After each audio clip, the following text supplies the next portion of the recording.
Human Rights Watch accuses Israel of war crimes over mass evictions in West Bank refugee camps.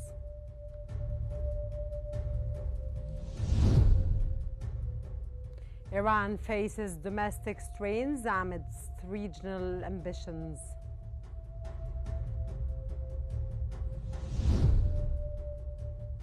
Sudan signals commitment to Saudi-US-led peace initiatives.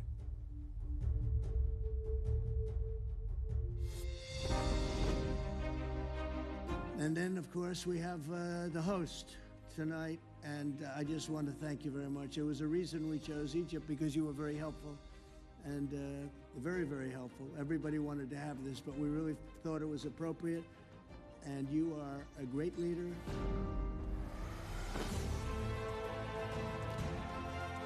And he's a fantastic man and a fantastic general, by the way. But he's a great president, and I want to thank Egypt and all of your representatives for treating us all so well. Thank you very much. Human Rights Watch said on Thursday that Israel's expulsion of tens of thousands of Palestinians from Nur Shams, Jenin and Tulkarm refugee camps in early 2025 constitutes war crimes and crimes against humanity. The organization urged immediate international action to hold Israeli officials accountable and prevent further abuses. HRW and Palestinian officials warned the operations aim not only at security objectives, but also at reshaping the camps and erasing their presence from Palestinian geography. Survivors describe severe hardships, including lack of food, medicine, and housing, with many forced to rent temporary accommodation under difficult conditions.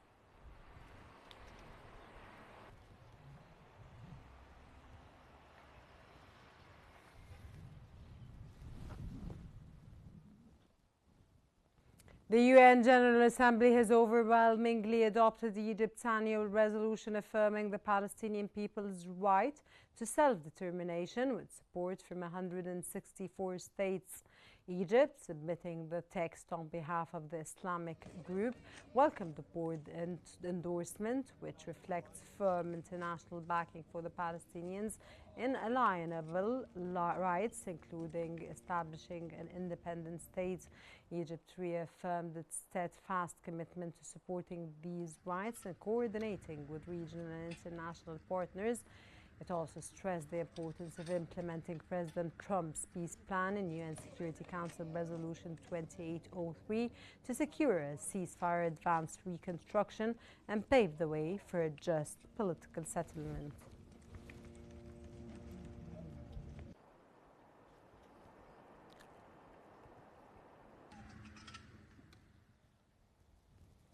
In southern Gaza, grieving families gathered at Nasser Hospital to mourn relatives killed in new Israeli airstrikes as Israel and Hamas trade accusations over breaching a fragile weeks-long ceasefire.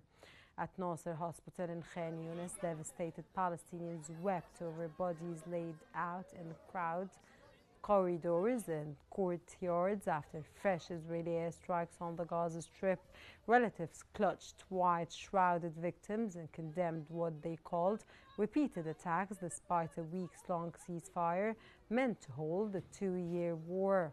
Israel and Hamas each accused the other of violating the truce terms, with the latest casualties fueling fears the fragile pause could collapse and plunge civilians back into full-scale fighting.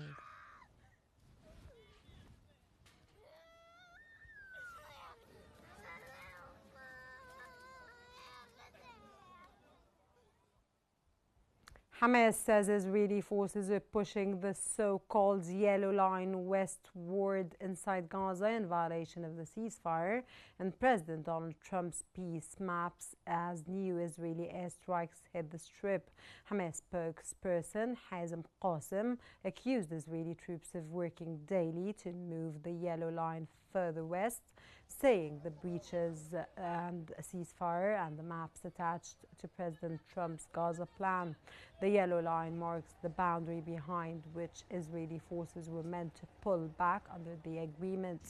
Gaza's civil defense agency said Israel launched fresh airstrikes on the territory, stoking fears the weeks-long truce could erode on the ground even as diplomatic efforts continue to stabilize it.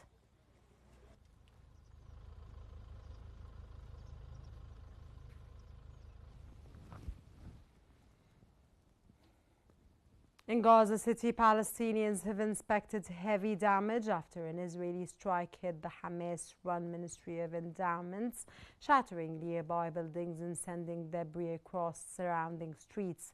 Footage from Gaza City shows residents walking through rubble and twisted metal after an Israeli strike on the Hamas-run Ministry of Endowments.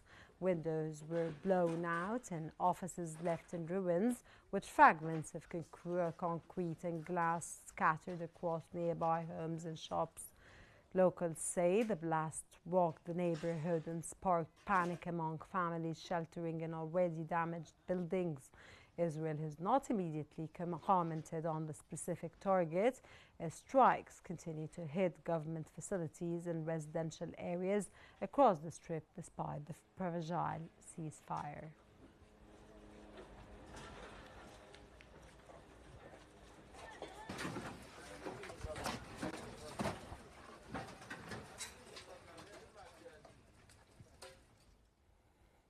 In southern Israel, personnel are working inside the Joint Civil-Military Coordination Center set up by the United States and its allies to oversee the fragile Gaza truce. Footage from Kheirat Gat shows staff at the Civil-Military Coordination Center, or CMCC, monitoring screens and handling communications as they track implementation of the ceasefire in Gaza. The United States-led command hub brings together American officers and aligned partners to coordinate with Israel authorities and international actors on aid flows, security arrangements, and incidents that could threaten the truce. Officials say the center is designed to keep channels open and reduce the risk that local violations escalate back into full-scale fighting.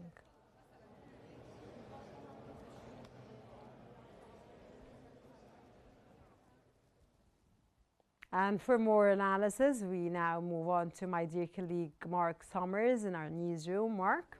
Thank you very much, Rana. Yes, we are now joined from Cairo by Al Ahram's managing editor, Mohammed Ez El-Din. Thank you very much for being here with us on Q News.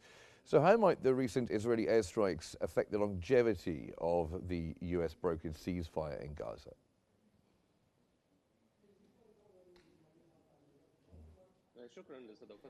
Thank you for having me here on Q News. Of course, the Israeli strikes have very negative effects.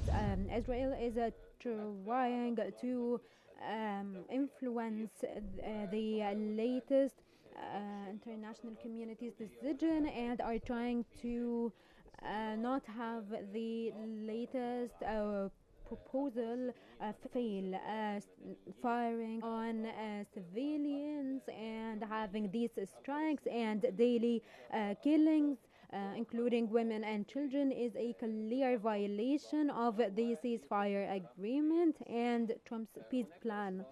Israel is insisting to justify or to have the international community follow their own benefits and their own vision, and so they are stalling the peace plans and progress in the Middle East and are trying to hinder the ceasefire agreement. And so, of course, this is very negative, especially because the Gaza Strip is already suffering and are waiting for aid and not for more strikes and continued war.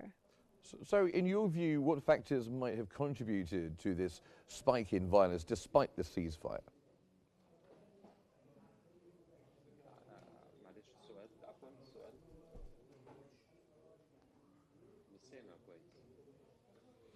I believe you didn't hear the question there. What factors do you think might have contributed to this spike in violence despite the ceasefire?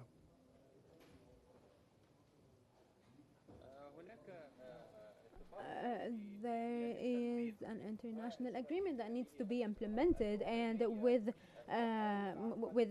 these unilateral operations, they are hindering Trump's peace plan, and we cannot move on to phase two. Phase two is still hanging, and even after the Security Council has issued their decision, and even Israel praised it, but still they are hindering international efforts and hindering full aid delivery. We have a partial one, and they are having strikes, and absolutely refuse a two-state solution. And this actually is very weird, but it is expected from the Israeli side.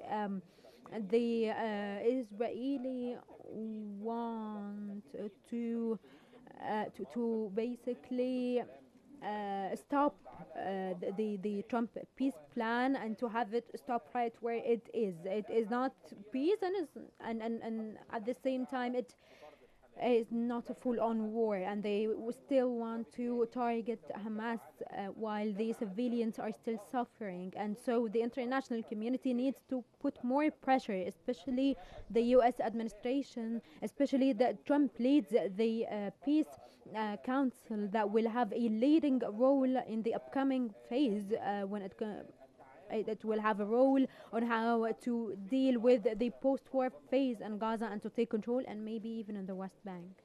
And Hamas has labelled the attacks as a dangerous escalation. How might this shape internal Palestinian politics and also public sentiment in Gaza?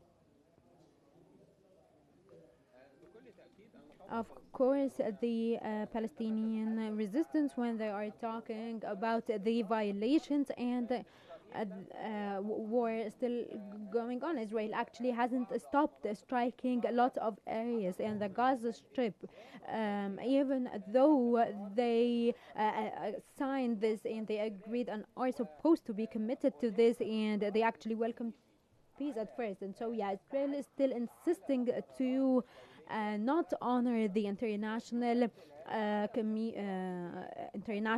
laws and decisions, and this actually shows disrespect towards the U.S. And the U.S. actually also does not honor the agreement because they haven't put much pressure. The international forces, one of their duties of the international forces will be disarming Hamas, but actually Israel is still keeping up with their military operations under the pretext of targeting Hamas officials, and this is actually a breach of the international agreement, and it is also a violation and an aggression on the Palestinian civilians. We see people being killed every single day. We have tens of injured people as well, women and children, and so these violations, even if they are somewhat simple, they still contribute to the escalated tensions and not having stability and peace in the region. And this is the main goal of the Gaza agreement, and Egypt has been trying and is keen to implement the four main points: stopping the aggressions of the civilians, full aid delivery, and guaranteeing stability and security in the Gaza Strip, and having international forces, and then having negotiations to reach a two-state solution and not divide the Gaza Strip or divide the Gaza Strip and the West Bank. And are there potential regional implications of this renewed violence in Gaza, particularly regarding neighboring countries and the broader Middle East stability? Of course, the Palestinian cause and the tensions in the Gaza Strip or the West Bank have a negative effect on the atmosphere in general and the international Arab relationships, especially the relationship with the USA, in addition to tensions and having more anger and extremist thoughts. And so this needs to stop, and it needs to vanish after we start a peace phase, having a peace agreement, this means that we have a guarantee to protect the Palestinian civilians and to start a new phase to govern the Gaza Strip and start reconstruction. And Egypt has been putting so much effort to implement phase 2 and aims to ensure coordination and contact to start reconstruction projects. Today, the foreign minister had talks with his British counterpart, and they talked about the possibility of Britain taking part in the reconstruction conference that will be held in a few days by the end of this month, or maybe in the first few days of December. And so this means, and this shows, that Egypt is very keen to keep up the peace plan and to push more aid and to start reconstruction, then have a political solution, a two-state solution. And of course the international community has a very important role and crucial role here. The USA has actually stopped putting pressure on Israel after signing the Sharm el-Sheikh agreement. The USA government needs to be aware and need to see that Israel is trying to fail the Security Council's proposal and Trump's peace plan and want to achieve their goals and to hide from the international community under the pretext of saying that they actually endorse the US points. And how must the people of Gaza be feeling right now, the civilian population, how must they be feeling right now as these escalations continue to happen despite the ceasefire?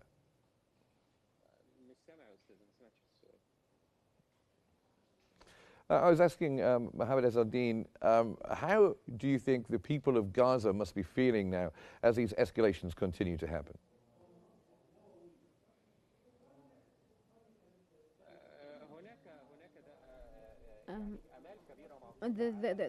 They have so much hope because of a delivery, and especially if it keeps up regularly, especially with winter coming, and they need so much equipment and basic necessities. They need blankets and tents and so on, and then also we need mechanisms and equipment to remove the rubble that is there because of the destroyed buildings in Palestine. And so Egypt has been putting in so much effort to deliver aid through the humanitarian corridors, and is putting pressure to open the Rafah crossing to deliver aid, and not just.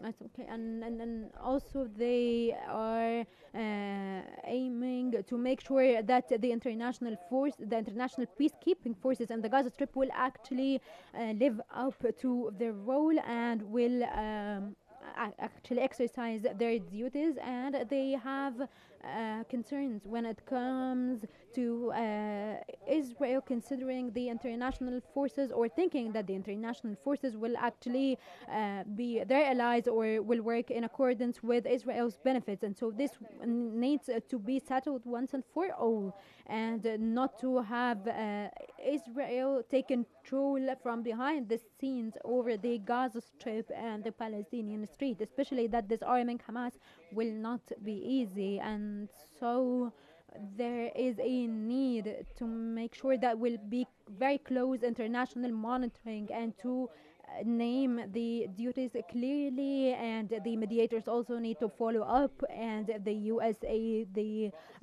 of the peace plan according to Trump's peace plan with the 20 points. Well, managing editor of Al Ahram, Mohammed Ezzaldine, thank you so much for joining us from Cairo. Thank you very much indeed. And back to you, Rana, in the studio.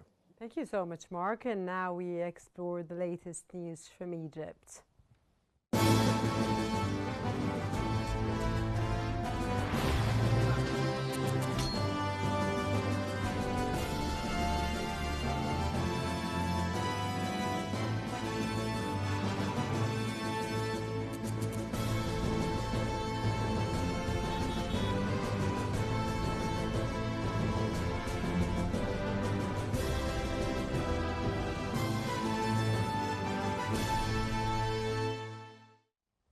Egyptians abroad begin voting tonight in the second phase of the 2025 parliamentary elections, with the first polling station opening in New Zealand and the last closing in California.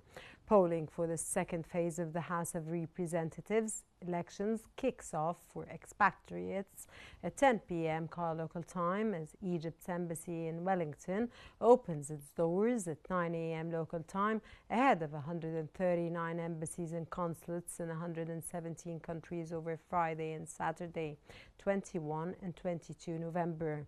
Voting at each mission runs from 9 a.m. to 9 p.m. local time, supervised by diplomatic staff and foreign ministry employees. Balloting inside Egypt will follow on 24 and 25 November, with official results due on the 2nd of December and a possible runoff for overseas voters on 15 and 16 December, ahead of a domestic runoff on 17 and 18 December if required.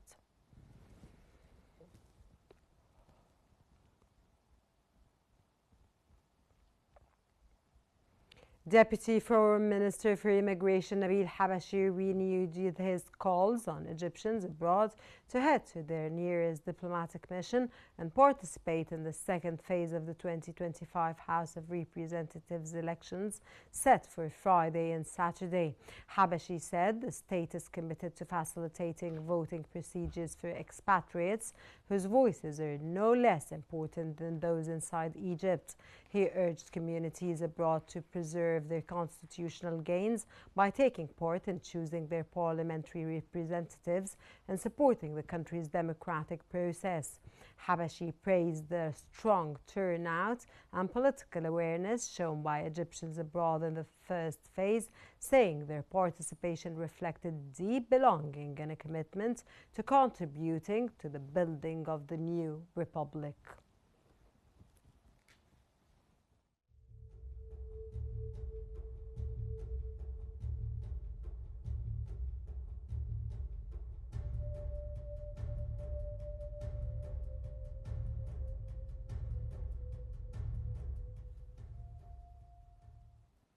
Electoral silence for the second phase of Egypt's 2025 House of Representatives elections has begun today. Authorities warned that violations of the silence period may result in fines of up to 100,000 Egyptian pounds. The announcement follows the completion of the first phase of voting, which saw overseas ballots cast on 7 and 8 of November. And in-country voting held on 10 and 11 of November across 14 governorates. The second phase of the second elections will take place inside Egypt on November 24-25 across 13 governorates, including Cairo, قليوبية, دقهلية, منوفية, غربية, كفر الشيخ, شرقية, Damaita, Port Ismailia, Suez, North Sinai and South Sinai. Results are scheduled for release on December the 2nd. If required, runoffs will be held for expatriates on December 1st and 2nd for the first phase and December 15 and 16 for the second phase, while in-country runoffs will take place on December 3 and 4 and December 17th and 18th respectively.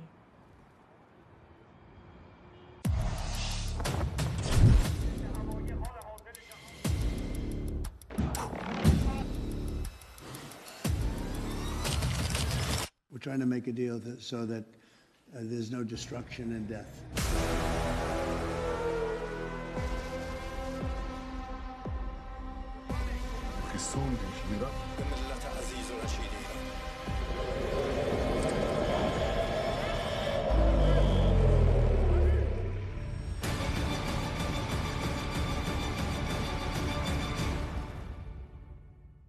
Moving on to Iran, where tensions over its nuclear program, a tightening domestic crackdown, and deepening economic hardship are converging, even as Tehran keeps projecting regional influence through allied groups across the Middle East. Iran is facing renewed friction with international inspectors over its nuclear activities, while signaling only limited openness to fresh talks under tougher sanctions. At home, rights groups say authorities are combining a slight easing of social restrictions in some public spaces with a harsher clampdown on dissent and a rise in executions. The economy remains under severe pressure, with inflation shortages weighing on households. At the same time, Tehran continues to back aligned movements in the region, using their actions to maintain leverage on Israel and Western powers despite its own internal and economic strains.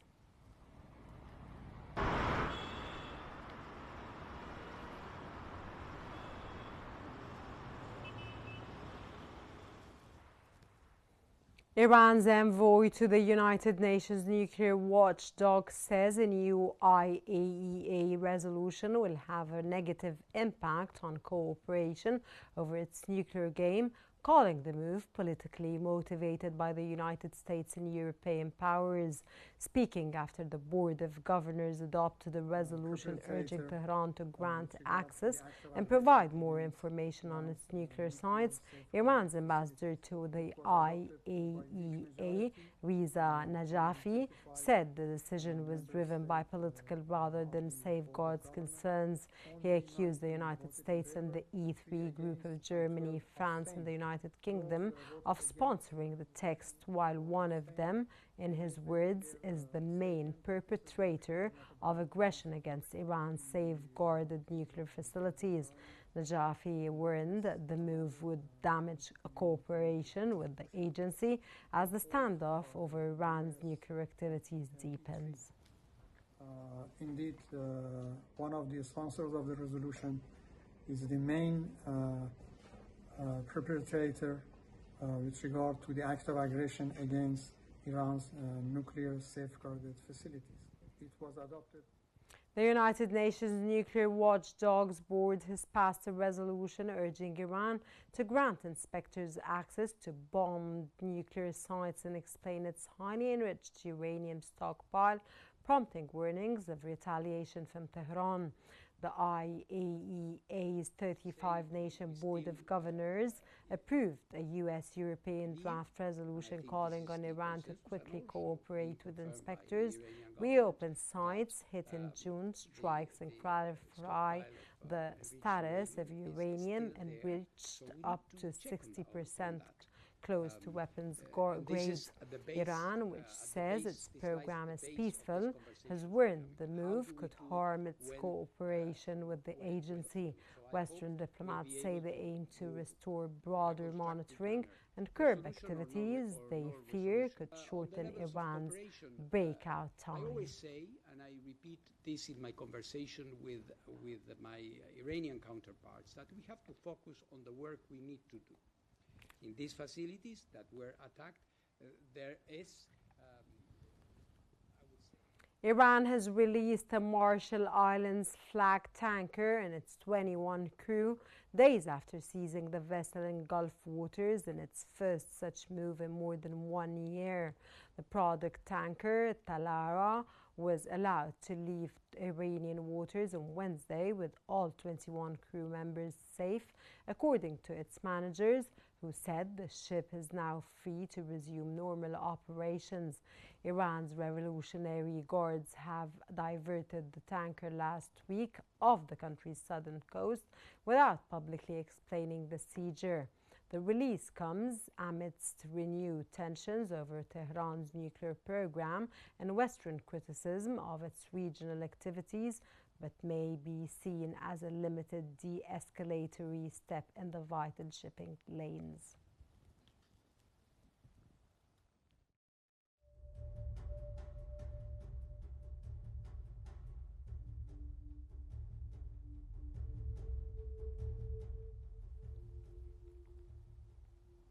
Sudan's Prime Minister Kamel Idris welcomed the efforts of the Kingdom of Saudi Arabia and the United States of America aimed at achieving comprehensive and sustainable peace in Sudan, emphasizing the government's readiness to engage seriously in these initiatives. In an official statement, Idris affirmed the government's readiness to engage seriously with the efforts of Saudi Arabia and the United States to achieve peace, security, stability and prosperity for the Sudanese people. This welcome follows a similar announcement by Sudanese Army Commander Abdel Fattah al-Burhan, who expressed his willingness to cooperate with Washington and Riyadh to achieve the desired peace.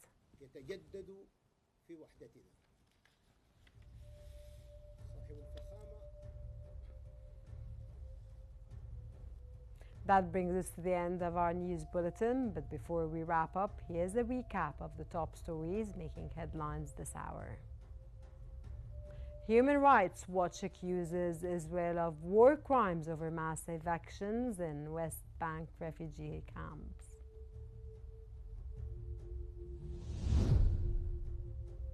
Iran faces domestic strains amidst regional ambitions.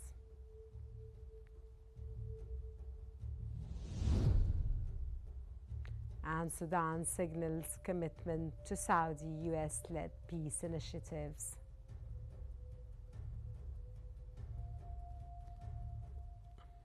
For more stories and live updates, follow Qnews on YouTube, Facebook, X, Instagram, and TikTok at QNewsEG. From all of us here, all the team at QNews, thank you very much for watching, and stay tuned for more news and analysis on QNews.